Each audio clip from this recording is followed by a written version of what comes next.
രാത്രിയിൽ നിന്നെ തേടി ഞാൻ വെറുതെ വരില്ലെന്നറിയാലോ. ഒരല്പസമയം കൂടി എനിക്ക് വേണ്ടി ചെലവഴിച്ചൂടെ നിനക്ക്? പ്ലീസ്, നമുക്ക് അകത്തിരുന്ന് സംസാരിക്കാം. വരൂ.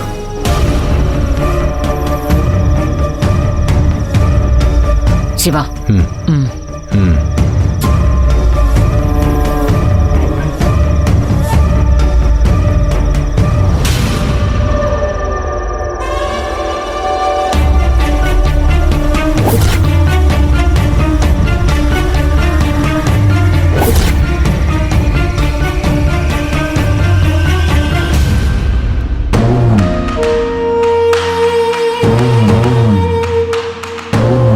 അന്നെ, ഞാൻ പറയുന്നത് നീ ശ്രദ്ധിച്ചു കേൾക്കണം. ഏതെങ്കിലും ഒന്ന് ഇല്ലാതാക്കാൻ വേണ്ടിയല്ല, ഒരു കുഞ്ഞിന് ജന്മം കൊടുക്കുന്നതിന് വേണ്ടിയാണ് കണ്ടമാനം കാശ് മുടക്കി ഞങ്ങൾ ഈ കഠിനാധ്വാനം ചെയ്തത്. ഊണിലും ഉറക്കത്തിലെ എന്റെ മകന്റെ കുഞ്ഞിനെ ഞാൻ സ്വപ്നം കാണാൻ തുടങ്ങിയിട്ട് വർഷങ്ങളായി. ഇന്ത്യവരത്തിലുള്ളവർക്ക് ഇട്ടുമൂടാൻ കാശുണ്ടെന്ന് പറഞ്ഞിട്ട് എന്താ? ഒരു പിന്തുടർച്ചാവകാശം വേണ്ടേ? എനിക്ക് വേണ്ടി ഞാൻ നിന്നെ നിരന്തരം കാണാൻ വന്നതും എനിക്ക് വേണ്ടി നീ ഒരു സരോഗേറ്റ് മദറിനെ കണ്ടെത്താമെന്ന് വാക്ക് തന്നിരുന്നെങ്കിലും അത് നടന്നില്ല.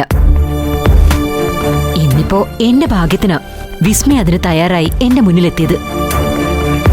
അപ്പൊ വേണ്ടത് നീ അതിന് സപ്പോർട്ട് ചെയ്യുകയല്ലേ? ഈ കാര്യത്തിൽ ഇനിയും ഞാൻ സപ്പോർട്ട് ചെയ്യും. പക്ഷേ വിസ്മയെ നീ ഇതിൽ നിന്ന് ഒഴിവാക്കണം.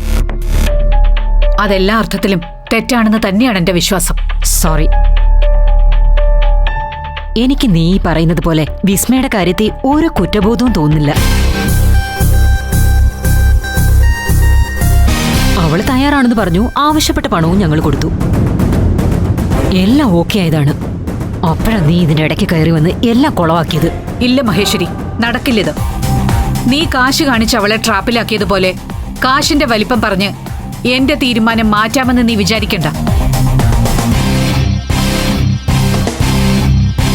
ബ്രില്യന്റ് ആയ ഒരു മെഡിക്കൽ സ്റ്റുഡന്റ് ആണ് വിസ്മയ. വിവാഹം പോലും കഴിയാത്ത അവളുടെ ഗർഭപാത്രം ഉപയോഗിച്ച് നിന്റെ മകന്റെ കുഞ്ഞിന് ജന്മം നൽകാമെന്ന് നീ വിചാരിക്കണ്ട. നടക്കില്ലത്.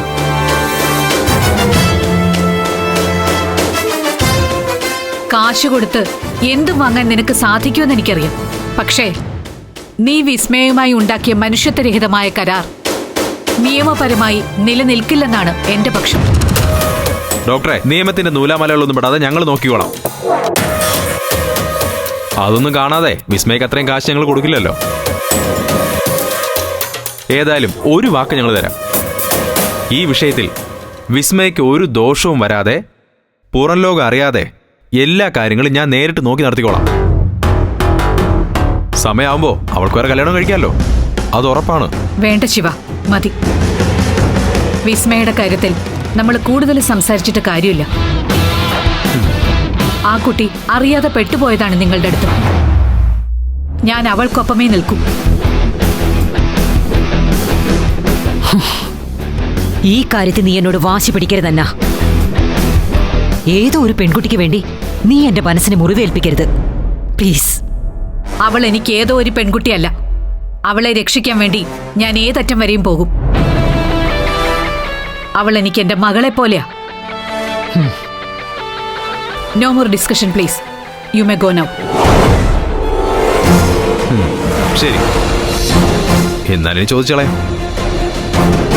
ഡോക്ടറെ, മകളെ പോലുള്ള വിസ്മയാണോ സ്വയം പ്രസവിച്ച റെബേക്ക മോളാണോ ഡോക്ടർക്ക് വലുത്?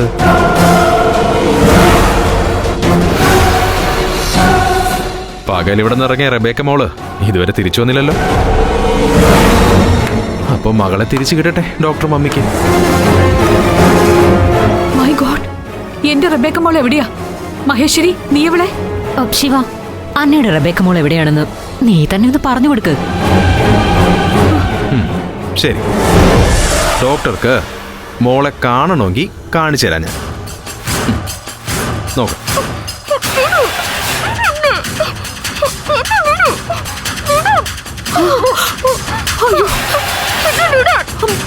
മോളെ,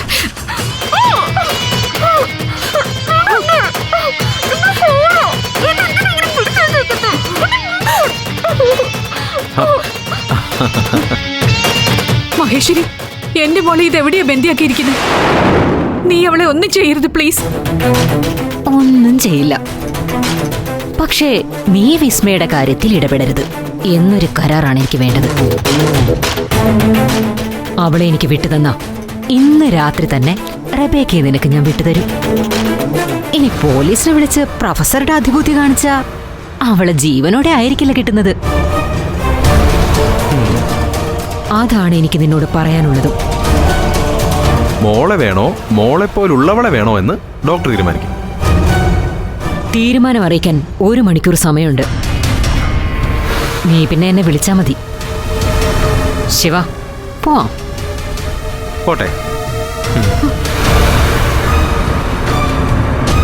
മഹേശ്വരി,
എന്തിനാ വിനേട്ട എന്നെങ്ങനെ പരീക്ഷിക്കുന്ന?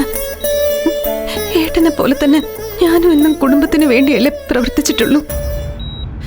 ഏട്ടനെ കേസിൽ നിന്ന് രക്ഷപ്പെടുത്താൻ ഞാൻ എങ്ങനെയാ കാശുണ്ടാക്കിയെന്ന് മാത്രം ഞാൻ ഏട്ടനോട് പറഞ്ഞിട്ടില്ല. അതിന്റെ പേരിൽ എന്നെ കുറെ തല്ലിയ ശേഷം വീട്ടിൽ നിന്ന് ഇറങ്ങിപ്പോയത് ഇങ്ങനെ വീണ് കിടക്കാനാണെന്ന് ഞങ്ങൾ ആരും അറിഞ്ഞില്ലല്ലോ. ഈ കിടപ്പ് കാണുമ്പോ സഹിക്കാൻ കഴിയുന്നില്ല എനിക്ക്.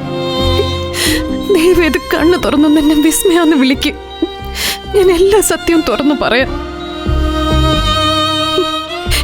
ഇനി ഞാൻ ഒന്നും മറച്ചു വെക്കില്ല ഏട്ടാ. പ്ലീസ് എന്നോട് എന്തെങ്കിലും ഒന്ന് പറ.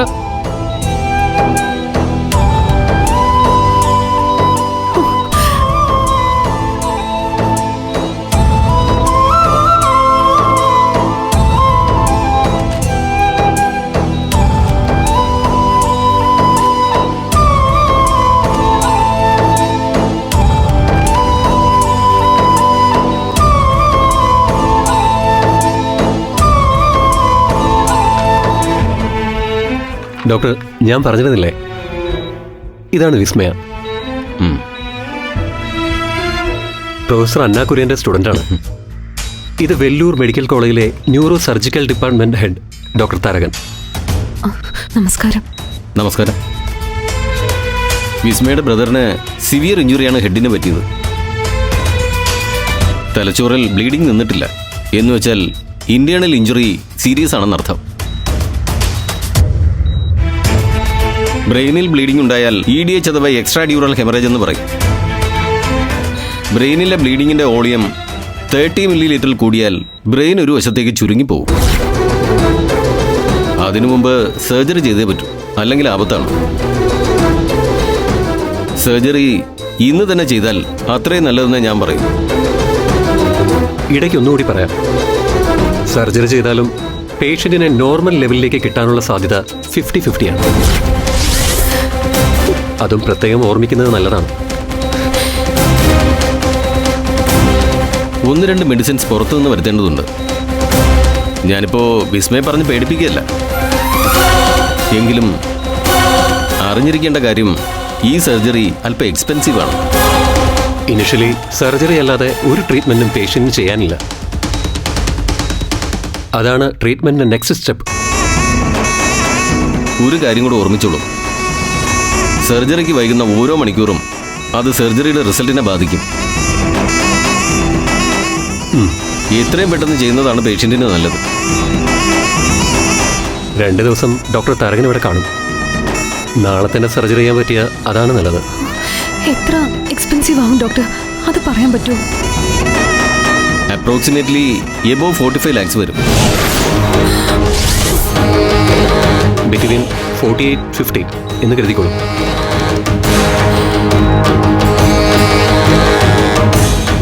ഇനിവേ വിസ്മയ വീട്ടുകാരുമായി ആലോചിച്ച് പെട്ടെന്നൊരു ഡിസിഷൻ എടുക്കൂ. നമുക്ക് കാണാം. ശരി ഡോക്ടർ.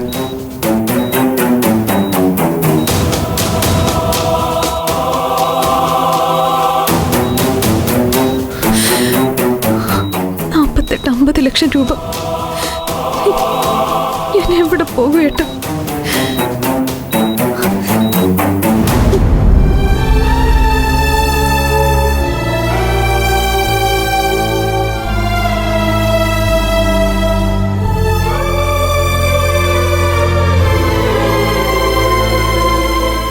നീ ഇതെങ്ങോട്ടാ? ഹോസ്പിറ്റലിലേക്ക് ഇറങ്ങിയതാണോ?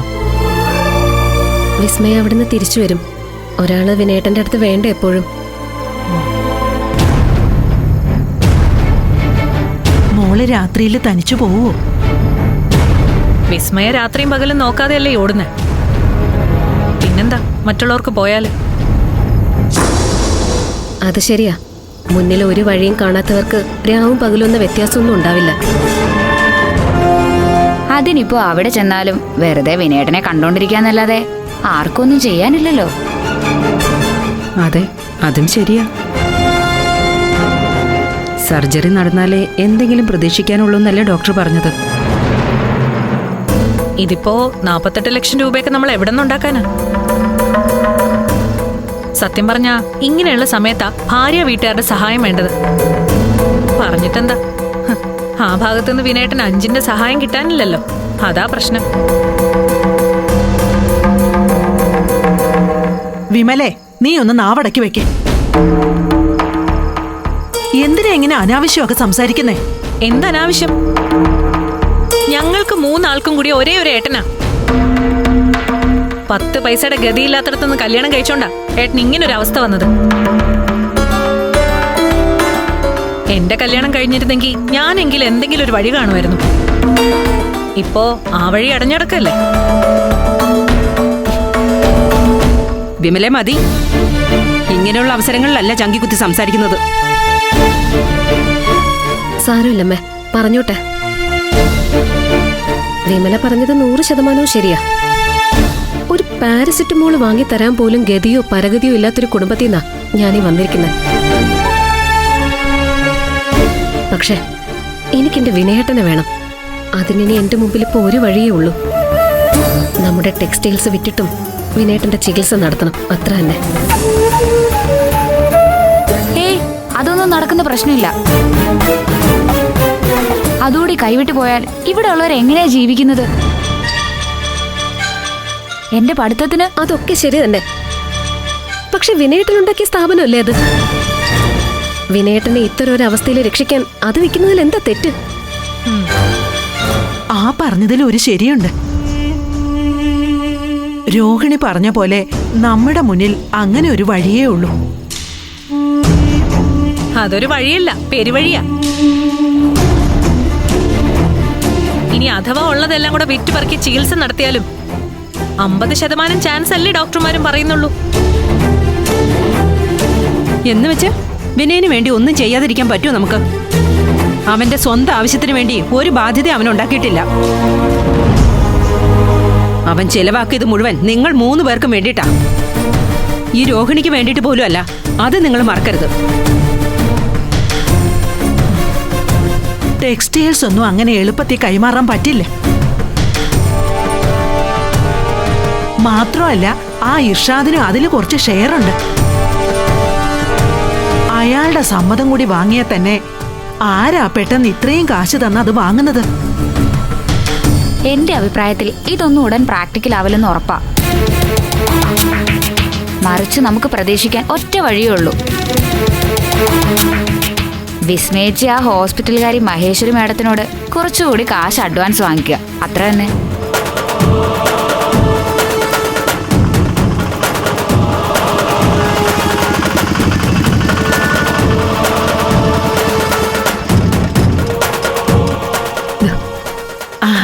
മോളെത്തിയല്ലോ. രോഹിണി, നീ ആ ഓട്ടോയിൽ തന്നെ പൊയ്ക്കോ. അപ്പോ ഓട്ടോക്കാരന് റിട്ടേണിന്റെ കാശ് കൊടുക്കണ്ടല്ലോ. ഒന്ന് നിന്നെ. ചെല്ലു മോളെ. ചേട്ടാ ഒന്ന് വെയിറ്റ് ചെയ്യണേ.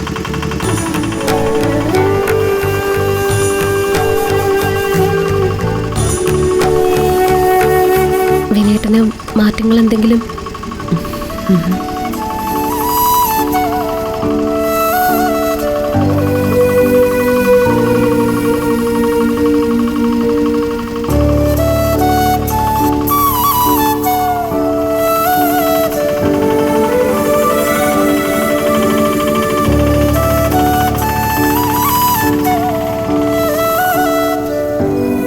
സർജറിക്ക് ഒരു വഴിയും കാണുന്നില്ല അല്ലേ മോളെ? അല്ല കുഞ്ഞേച്ചി, അന്ന് കാശ് തന്ന മഹേശ്വരി കുഞ്ഞമ്മയോട് കുറച്ചുകൂടി കാശ് ചോദിക്കാൻ പറ്റുമോ? ഏയ്, അതൊന്നും നടക്കില്ല. ഇനി അവരോട് കാശൊന്നും ചോദിക്കാൻ പറ്റില്ല. അത് കഴിഞ്ഞു.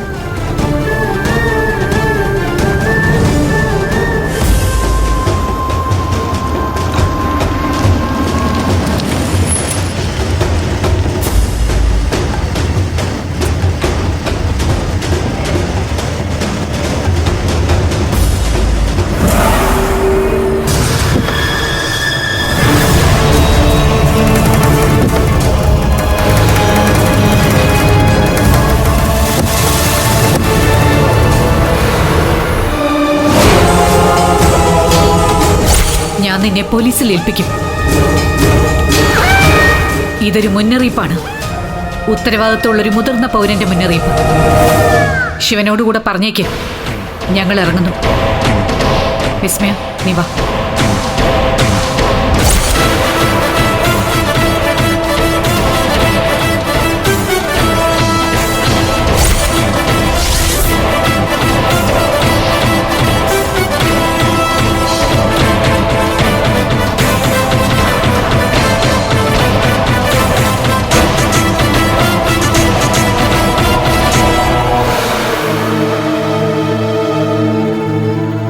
ഇതെന്താ എല്ലാരും വരാന്തിൽ കൂട്ടം ചേർന്നിരിക്കുന്നത്?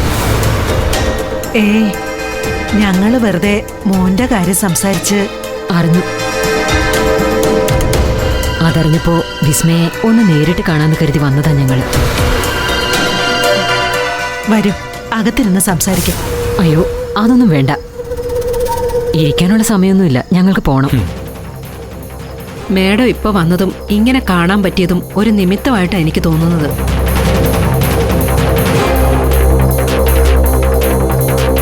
മനസ്സിലായില്ല. മുങ്ങിച്ചാവാൻ തുടങ്ങുമ്പോ പ്രതീക്ഷിക്കാതെ കിട്ടുന്നൊരു കച്ചിത്തുരുമ്പില്ലേ, അതാണിപ്പോ ഞങ്ങൾക്ക് നിങ്ങൾ. സോറി, എന്താണ് ഉദ്ദേശിക്കുന്നതെന്ന് മനസ്സിലായില്ല. ഞാൻ പറയാം. മകന്റെ സർജറിയുടെ ആവശ്യത്തിന് 48 ലക്ഷം രൂപ വേണം. അതെങ്ങനെ ഉണ്ടാക്കുമെന്നുള്ള ടെൻഷനിലിരിക്കുകയായിരുന്നു ഞങ്ങള്. മഹേശ്വരി കുഞ്ഞമ്മ വന്നു കയറിയപ്പോ ഞങ്ങളെ സഹായിക്കാൻ ദൈവം പറഞ്ഞു വിട്ടതാണോ എന്ന് തോന്നിപ്പോയി. അതുകൊണ്ടാ അങ്ങനെ പറഞ്ഞത്. വലിയൊരു കാശ് തന്ന് മുമ്പ് തന്നെ വിസ്മയെ സഹായിച്ചിട്ടുണ്ട്. ഇനിയും ചോദിക്കുന്നത് ശരിയല്ലെന്നറിയാം. എന്നാലും ഗതികേട് കൊണ്ട്. അമ്മേ, സാരമില്ല വിസ്മയ.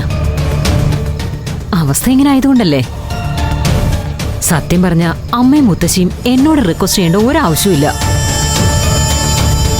വിസ്മയ ഒരു വാക്ക് പറഞ്ഞാൽ മതി, ഞങ്ങൾ വീണ്ടും സഹായിക്കും. അതെ, കാശിന്റെ കാര്യത്തില് ആർക്കും ഒരു ടെൻഷനും വേണ്ട. കാശില്ലാത്തതിന്റെ പേരിൽ വിസ്മയുടെ ഏട്ടൻ വിനയചന്ദ്രന്റെ സർജറി നടക്കാതിരിക്കില്ല. പക്ഷേ വിസ്മയ വേണോ അത് തീരുമാനിക്കാൻ. വിസ്മയ വരൂ, നമുക്ക് സംസാരിക്കാം.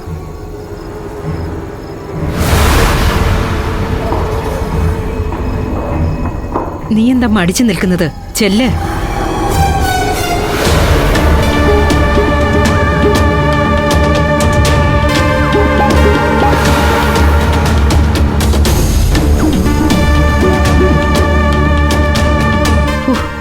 വിനയന്റെ ഭാര്യ ഭാഗ്യം കൊണ്ട് വന്നതാ അവര്.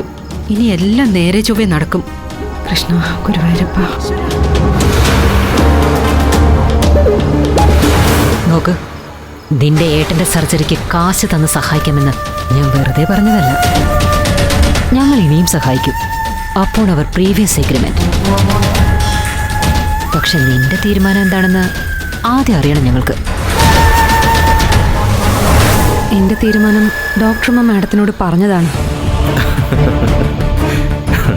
ഡോക്ടറമ്മ പറഞ്ഞതിനപ്പുറം എനിക്കൊരു തീരുമാനമില്ല. നിന്റെ പ്രൊഫസർ അന്ന കുര്യന് ഒരു തെറ്റ് പറ്റിയതാ. ഞങ്ങളത് പറഞ്ഞ് തിരുത്തിയിട്ടുണ്ട്. ഇപ്പൊ പ്രൊഫസർക്ക് ഒരു സംശയമില്ല. എല്ലാം വ്യക്തമായി മനസ്സിലായി എന്നാണ് ഞങ്ങളുടെ ഒരു വിശ്വാസം. ഇനി നിന്റെ നിലപാട് എന്താണെന്ന് മാത്രമേ ഞങ്ങൾ ചോദിക്കുന്നുള്ളൂ. ഡോക്ടറമ്മ എന്റെ കാര്യത്തിലെ നിലപാടൊന്നും മാറ്റില്ല. മാറ്റിയെങ്കിൽ മാറ്റില്ല, തീർച്ചയാണ്. എന്നാ ഞങ്ങൾ മാറ്റിച്ചു. നിനക്ക് നേരിട്ട് ചോദിക്കാം. നോക്കൂ കുട്ടി, വയലൻസും അക്രമമൊന്നും എന്റെ മാർഗമല്ല. പക്ഷേ വാക്കിന് വ്യവസ്ഥ വേണമെന്ന നിർബന്ധക്കാരിയാ ഞാൻ. ഒപ്പിട്ട കരാർ നീ ലംഘിച്ചു. ഇനി അതേ നിലപാടിൽ നീ നിൽക്കുകയാണെങ്കിൽ എന്റെ നിലപാടും എനിക്ക് മാറ്റേണ്ടി വരും. 1 കോടി രൂപ കൊണ്ടുപോയി നിന്നെ നിലത്ത് നിർത്തില്ല പിന്നെ ഞാൻ. നിനക്ക് 48 മണിക്കൂർ സമയം തരും. അതിനുള്ളിൽ നിന്റെ മറുപടി ഞങ്ങൾക്ക് കിട്ടണം. ഇല്ലെങ്കിൽ വീണ്ടും ഞങ്ങളിങ്ങെത്തും. ആ വരവ് നിനക്കോ നിന്റെ വീട്ടുകാർക്കോ താങ്ങില്ല. വേണമെങ്കിൽ ഡോക്ടർ അന്ന കുര്യനോട് ചോദിച്ചാൽ മതി. അപ്പൊ ഗുഡ് നൈറ്റ്.